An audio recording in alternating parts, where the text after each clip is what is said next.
conférence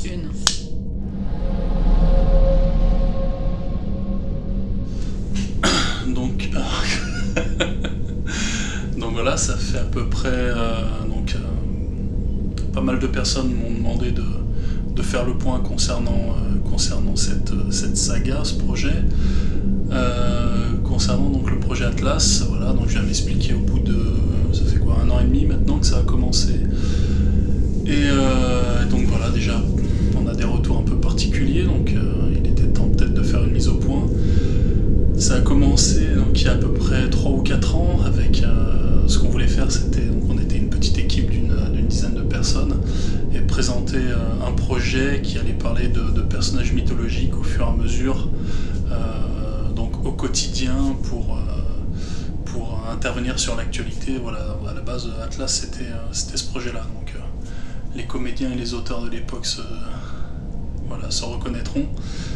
Au fur et à mesure où donc j'ai engagé ce projet, j'ai dû travailler sur le thème de la mythologie et c'est vrai qu'on a eu des conclusions qui étaient un peu inattendues. Donc on a commencé à tourner les premiers épisodes de la web-série, on va dire, de manière assez humoristique, et au fur et à mesure du temps, il s'est avéré que je découvrais des choses dans les livres qui m'ont ouvert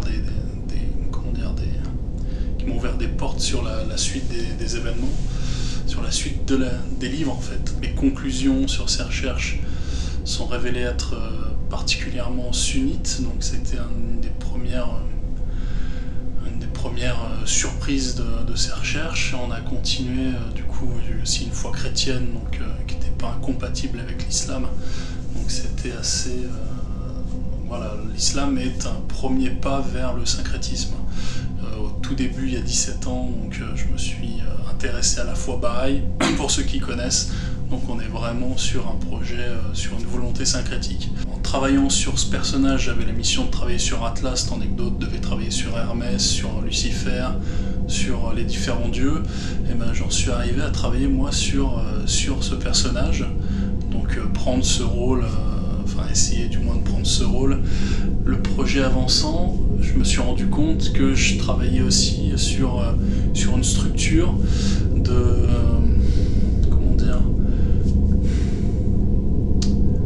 sur la structure du mal, comment il est organisé dans les religions et dans les mythes. Et je voyais des clés, des ponts qui les amenaient... le visage du mal était amené l'un après l'autre avec des clés particulières. On part du serpent en Satan, en diable, en antéchrist, en dajjal, en iblis, et c'est vrai qu'à chaque fois il y avait un pont entre ces personnages, et c'est là où ça a été un peu particulier donc de commencer cette web-série, donc par la première saison qui va parler les 7 visages du mal, les 7 têtes. Continue en saison 2 avec les 2 témoins, donc qui vont être les oppositions du mal. C'est-à-dire qu'à chaque fois qu'on propose une vision du mal, il y a toujours son associé, ou du moins son opposé. Donc ça, c'était le but de la saison 2. La saison 3, sur le jugement dernier, va plus travailler sur ce que le diable pourrait, l'opposant pourrait proposer d'alternatives concernant tout ce qui se passe dans le monde. Et à ce moment-là, sur saison 3, on se rend compte que les calendriers des 3 religions proposent une réunion de leurs dates, donc j'ai essayé de caler ça en fait sur les jours de sortie de la web-série. Pareil pour les premiers épisodes qui commencent le 6 juin 2016, un anniversaire particulier avec une symbolique qui est plutôt rigolote. Et on continue avec la saison 4 que j'ai sortie un peu urgemment, et la saison 5 donc, qui est en cours, qui parle de la tribulation, la manière dont potentiellement la tribulation sera amenée sur Terre, qui va finir prochainement. Au fur et à mesure donc j'ai eu à travailler sur des chroniques, et il y a 4 types de chroniques. La première, ça va être explication, qui vient en complément de savoir, une intrigue supplémentaire sur les épisodes. La suite, ça va être sur les nominations, c'est comment les alphabets sont structurés, leur donner des noms en fonction de leur mission. Par la suite, il y a eu Addiction, chronique Addiction, qui va parler des autres œuvres, donc c'est une analyse un peu de films potentiellement, les logos, etc., ce genre de choses. Donc on a quelque chose d'assez ouvert sur les autres symboles. Et la révélation, chronique révélation, qui va parler uniquement des symboles. Comment ils font référence l'un à l'autre dans l'histoire et dans les mythologies. Par la suite, j'ai dû travailler sur des conférences, des vidéos en format conférence. Donc on va avoir 3 types de formats. Les conférences lecture qui vont interpréter, c'est les méthodes utilisées pour interpréter les livres. On va avoir les conférences signature qui viennent travailler plus sur les symboles ou les attributions que chaque personnage acquiert au fur et à mesure des livres. Donc on voit souvent qu'il y a des oppositions dans les versets et dans les interprétations et dans les livres, justement pour révéler des clés de lecture. Tout se complète. Voilà, on va travailler autour de ça. Et on va avoir aussi les conférences écriture qui viennent à partir de réinterpréter en fonction d'une nouvelle lecture. Donc on découvre dans les conférences comment réinterpréter éventuellement chacun des versets de la Torah. C'est-à-dire que visiblement tous les chapitres, tous les versets peuvent être remis à jour avec une nouvelle manière de lire l'ensemble. C'est assez complet, ça peut être assez long. En général, pour faire un épisode, je travaille autour d'une vingtaine d'heures. Voilà, donc c'est lecture, analyse, réécriture, et puis après montage. Ça peut prendre une bonne vingtaine d'heures. Donc le projet se structure autour de 3 formats de vidéo. Une format web-série qui a été l'investigateur de tout.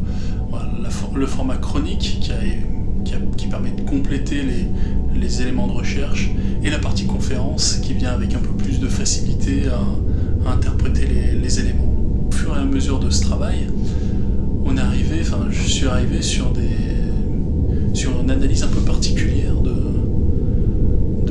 la Torah en fait. Visiblement, elle permettrait donc une lecture analytique qui permettrait effectivement de comprendre le livre comme tout le monde le comprend, de manière assez linéaire, une historicité un peu continue, etc. Au fur et à mesure, je me suis rendu compte, c'est marrant qu'il y ait des symboles qui reviennent assez souvent. En fait, il y a une pauvreté de langage qui pourrait être expliquée par l'utilisation de l'hébreu de l'époque. Mais je me suis dit, c'est bizarre quand même, une répétition voulue sur des passages très courts, une répétition très partielle. J'ai commencé à m'intéresser aux symboles, et en continuant, on voit que les allégories tournent autour des mêmes choses. Et donc là, effectivement, ça m'a intrigué. Je n'avais jamais vu la Bible de cette manière-là. En revisitant la manière de voir le mal, c'était assez intéressant. Et au final, je suis arrivé à une conclusion qu'il y avait une trame cachée derrière cette Torah, en fait, simplement. Et la chose qui m'a le plus aidé pour trouver cette trame, c'était la Sunna. Voilà, donc c'est assez saisissant, c'est-à-dire que potentiellement on a un plan qui vient s'échelonner dans le temps, et à la fin on a la clé qu'à la fin en fait, et cette clé c'est la Sunna. Donc c'est assez compliqué à comprendre pour un peuple de la Torah qui travaille sur sa culture, la culture hébraïque, talmudique, zoharique, de voir à quel point l'islam peut répondre à cette lecture, potentiellement la lecture métaphorique, c'est-à-dire que Dieu aurait utilisé la Ménorah pour utiliser un mode de communication avec l'homme. C'est assez bluffant.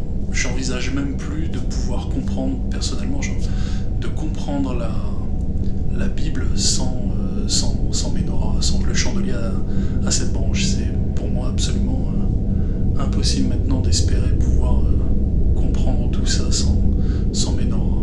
Alors ça fait à peu près maintenant bientôt 1 an que j'ai découvert ça. Ça fait 1 an du coup que je confonde ces points de vue et que j'essaie de voir les limites de ce que permet cette lecture-là, et c'est vrai que c'est assez saisissant dans la mesure où ça intègre complètement le concept d'intrication, donc qui va prendre ce qui était à la fin et qui va le ramener au début. Donc on a dans la chrétienté, on a ce principe-là qui est appelé l'alpha oméga, le commencement et la fin, mais en fait c'est plutôt la fin et le commencement au final de mes recherches. Donc Donc l'intrication dans la Bible, elle est absolument partout. La seule manière de comprendre la manière dont ça se passe, c'est le Coran. Alors, souvent, le peuple de la Torah et les peuples de la croix sont persuadés que le Coran n'a pas sa place dans ce plan, mais en fait c'est assez impressionnant de voir à quel point il est indispensable pour la suite. Ouais, je saurais même pas quoi vous dire tellement c'est grand. Voilà. Je sais que ce travail va pas plaire à tout le monde, mais voilà, si ça permet un peu d'avancer dans toute cette confusion, ça serait pas mal, parce que depuis des millénaires, je pense pas qu'on ait vraiment une réponse à cette Torah qui nous dépasse à l'évidence. Voilà, donc plus je la découvre et plus je me rends compte à quel point c'est déstabilisant. Voilà, donc je sais que j'ai déjà eu quelques commentaires vis-à-vis de ce propos, mais voilà, n'hésitez pas à poser des questions, à partager la chaîne. Les vidéos sont assez compliquées aussi à comprendre, enfin déjà à tout retenir dans une première lecture. N'hésitez pas à les voir plusieurs fois, c'est vraiment c'est du condensé, c'est-à-dire j'ai essayé de proposer quelque chose d'assez concis, mais que j'aurais pu faire durer une bonne demi-heure, trois quarts d'heure. Au niveau des solutions au niveau des découvertes des solutions qu'Atlas propose, je pense qu'on peut parler en premier lieu du principe de la croix, qui va faire référence en fait à un homme en croix avant le Christ.